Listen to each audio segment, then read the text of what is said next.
Hey everyone, it's Adam Ellis and welcome back to a new video. This time we're going to talk about Beatport and why rankings of Beatport don't always equal success.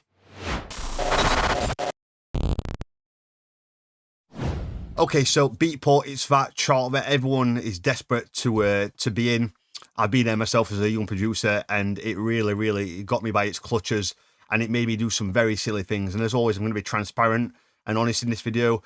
I had a big section, series of sections planned out, but I'm kind of reading the sections and I come to record the sections and I get a bit flustered because I don't really know what I'm talking about in terms of, you put it into ChatGPT, give me some headlines for Beatport, and I normally do that with videos to get a rough outline and then I'll talk about the videos, but I come to realize like, it's not really anything that overly complicated, if I'm being honest with you. So I'll tell you why it doesn't matter, what matters instead. And I wanted to do a video like the last opinion piece where we had slides which had the titles, but I just don't really think that's going to be appropriate in this video.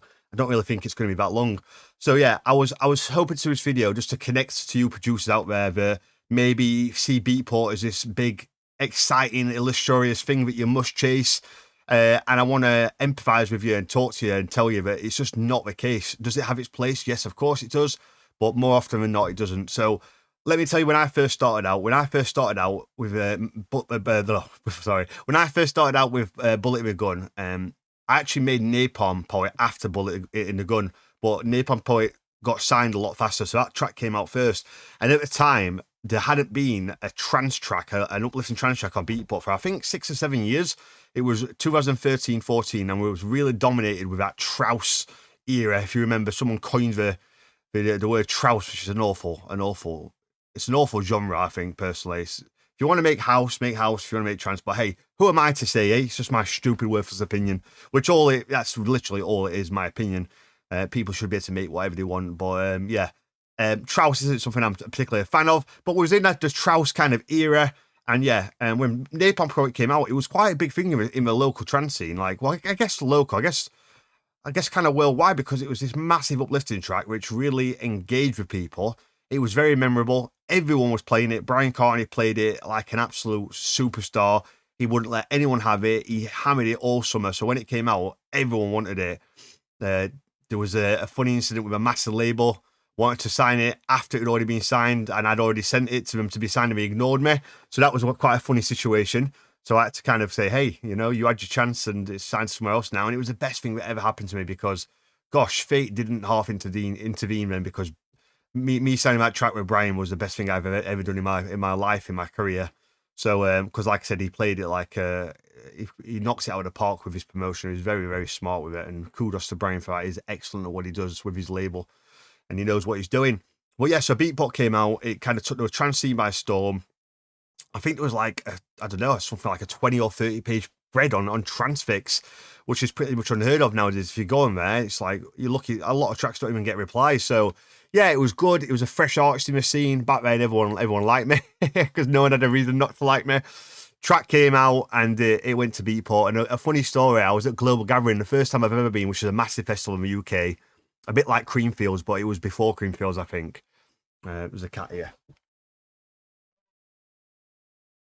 Oh no, but you interrupted my video. So yeah, we was at Global Gathering and the track had stagnated at number 2 for about 2 days, and I was gutted. And I thought, oh well, it's not to be. Trying to take the positives and see it as a massive achievement. And anyway, me and my friend woke up on a Saturday, so it was we got there Friday night, done all the nights, and then on Saturday, John O'Callaghan and Ali Feeler were playing. And at the time, I just finished off a remix of "Still by Your Side" by Matt Bowdridge, and it was on Indecent Noise record label. Anyway, so in the morning we woke up and I was checking Beatport. It always uploads about 11. Like, I was obsessed from day one, like literally checking, refreshing. And me and my friend had this massive fight about a bottle of vodka. I don't remember, but I drank too much vodka. He drank too much vodka, and there weren't enough vodka left. And just as we were like kind of coming to blows, like fisticuffs, not actual fighting, but getting in each other's face, I think someone shouted, "Adam, it's gone to number 1." And like, I run and check my phone, and it had gone to number 1. And it was like, wow, what an incredible experience. And then that night we went to see John O'Callaghan, and John O'Callaghan played it. Ali Feeler played it. Ah man, there's memories just to fucking they're memories. That's what actually matters. Memories like that, not some fucking chart. Anyway, it got a Beatport number one on got a Beatport number one. Still by Your Side came out. I think that got like a number 4 or 5. And at the time, I'll openly admit it, I was getting all my mates to buy it. I was sending them a link. I was asking them to buy it. I bought it a couple of times, and I did do that. And you know, I'm sure a lot of people do that. And maybe this will put me in the crosshairs because is that a bit of a deceitful, desperate thing to do?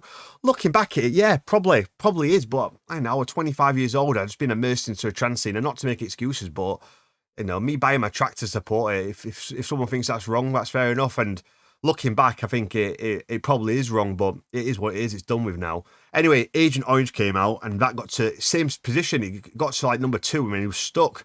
So I did the same thing again. I was at a house party. I've got all my mates to buy it, using my phone like an idiot.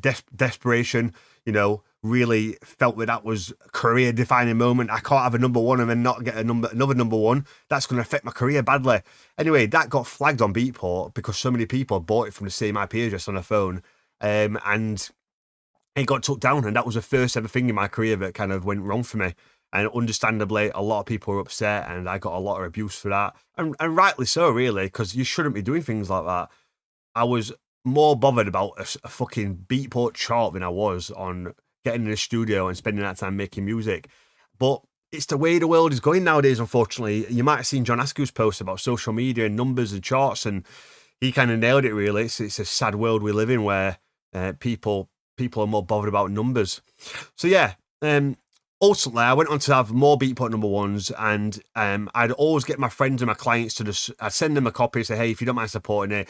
And you don't need a lot of buys on Beatport. I used to get a lot of people like writing to me saying like, how are you scamming the system? I'm like, what the fuck are you on about? One producer messaged me one time really brazen saying, oh, you know, just tell me how you do it. And I was like, mate, you're talking absolute shit. All I've ever done with my clients is send them a message and say, if you want to buy this track, let me know, and I make an exclusive tutorial. So I guess you could look at that in a negative light. Again, probably begging for views, begging for buys in a way. And it's something that I certainly wouldn't do at this stage of my life, and I haven't done for a long time. But I did get caught up in that, and I want to let you know that having a Beatport number 1 doesn't mean shit. Also, the next thing I want to address is Beatport hype chart, and I see people getting really excited and loading that all over Facebook, and the honest truth of the matter is it means absolutely nothing. And this is kind of ironic coming from someone that was so obsessed about Beatport charts, right? But to get a Beatport number 1, you only need around 80 to 120 sales depending on the week. So is that some kind of massive achievement? I mean, not really. That's why record labels make no money. If you think about it, what's 100 times £1.99? It's fuck all. It's absolutely fuck all. And that's why you get a royalty check of nothing when you've had a Beatport number 1. I've had 8 now, and I think I've earned like $2,000 off them, and they all came off the first couple.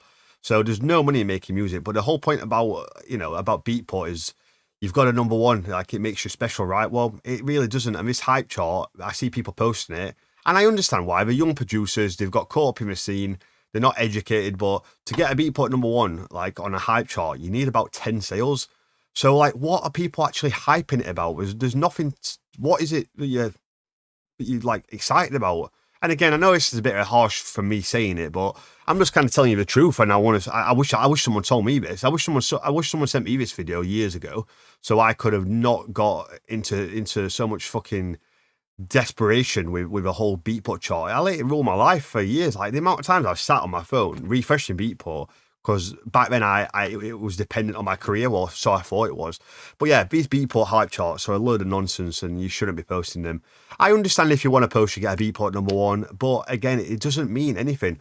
So back to my original point, I'm going off on a tangent. I've had 7 or 8 Beatport number 1s, and I remember once I got this really good agent, and it was an agent who looked after some really good high profile people, and unfortunately he didn't have room to take me on, but he was kind of mentoring me for a few weeks just to kind of like get me back on track. I'd had a couple of mishaps in my career, a couple of things that had kind of gone wrong. And yeah, he obviously saw some value in me and saw me. He knew me, so he knew how I was as a person.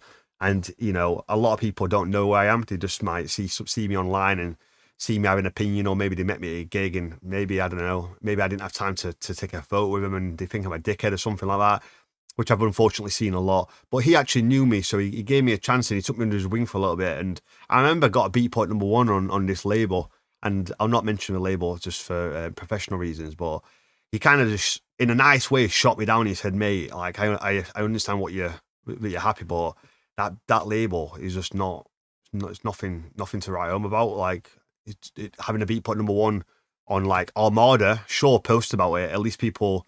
At least people know that label, but this label, it means nothing. So there I am, right excited. Did the whole thing, asking my friends and family to buy the track, which again is probably wrong. Desperate for the Beatport #1, got the Beatport #1, and this guy that knew what he was talking about much more than me basically said it's a complete waste of time because the label you've signed it to is a little label and no one gives a fuck anyway, let alone about that label. And ultimately, why Beatport rankings do not matter, and I'm getting to this eventually, is that they just don't lead to anything. The people that get gigs and they break through, okay, they're not getting Beatport #1s necessarily. Look at Cold Blue. How many Beatport #1s has he had? I don't know for a fact, but I don't recall him having like loads of Beatport #1s, and he's a massive artist.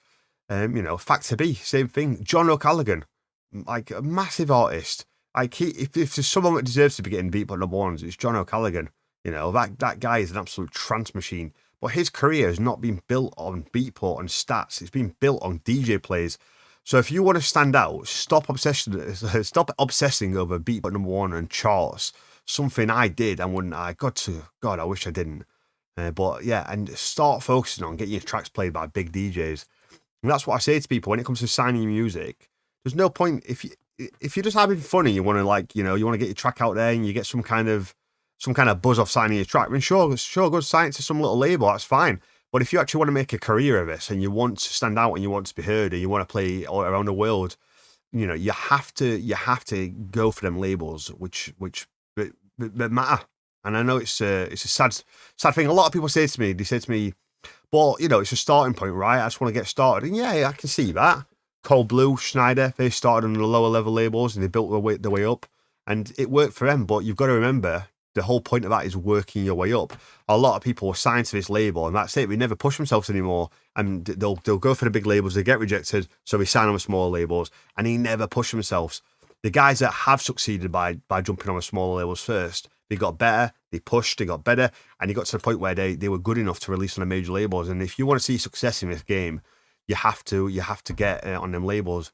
And talking about success, there's a lot of politics that's involved with signing your tracks.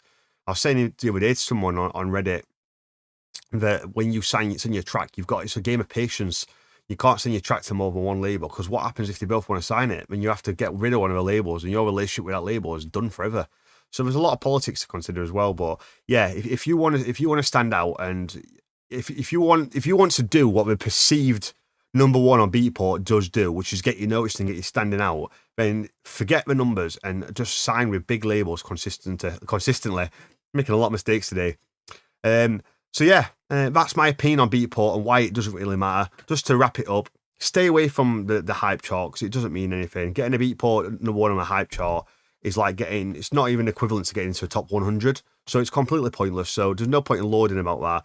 Try not to get obsessed with Beatport. I understand if you get a Beatport #1, you're gonna post it. Let's be real. I'd post it now, but I wouldn't start shouting about it and I don't no longer. I see a lot of people post a Beatport link on a YouTube channel and that's it. And no, I can assure you that 99,000 out of 100,000 people are not going to click on that link and buy a track because it just doesn't happen anymore. So what I've done is I've adopted this thing where I'll talk about a track and say, "Hey, this new track's out. Give it a listen." That's all I want nowadays. I want people to hear my music. I'm no longer obsessed with the sales and. Yeah, I always worry with these videos. You guys know me. I'm a massive overthinker. I hope it comes across right. I've kind of admitted my mistakes and my flaws in the past in a hope that it can help you. I was obsessed over Beatport. It did actually, it detrimented my career in many ways. It detrimented me as a person. It took the fun out of making music. I cared more about my numbers, and I want to get across that. Focus on making great tracks, guys. Focus on signing with the best labels you can, and always pushing yourself. Don't settle for anything but the best. And look, there's nothing wrong with being #2, right? I get that, but if you want to be in this game and you want to make something for yourself, be #2, settling for anything but the best, being the best version of you, it's not enough. You've got to be the best version of you, not the second best version of you. So, yeah, focus on the bigger labels. Please don't get obsessed over Beatport. I'd recommend that you don't be posting Beatport links and begging for people to buy your track like I did, because it doesn't work and it just makes you look like a fucking idiot like everyone else. You know, post your track when it's out and say, my new track's out, you know, it's out on Beatport if you want to go and grab a copy. But here is the track to listen to. We'll post a SoundCloud link, because posting a Beatport link, like, it's just not really going to lead to anything. And I don't know. It's just my way of thinking. So yeah, I hope you've enjoyed this video. I hope it's kind of giving you guys a bit of a wake-up call to realize that you absolutely do not need Beatport charts to succeed. Focus on signing your tracks with big labels that are ran by DJs in the scene like John O'Callaghan, Ali and Feeler. You've got Pure Trance with Solarstone, you know, Juice Recordings, Above and Beyond with Andrew Beats. Forget the numbers and focus on the DJs playing your track. That's all that matters. You know, nowadays I'd much rather have a Beatport number 10 and an Estate of Trance play than no Estate of Trance play and a Beatport number 1, because the Estate of Trance play gets your track out there to millions of fucking viewers, and yeah, it means so much more. So yeah, I hope you enjoyed this one, and let me know about some other opinion pieces. I'd like to know. But until next time, I'll see you then.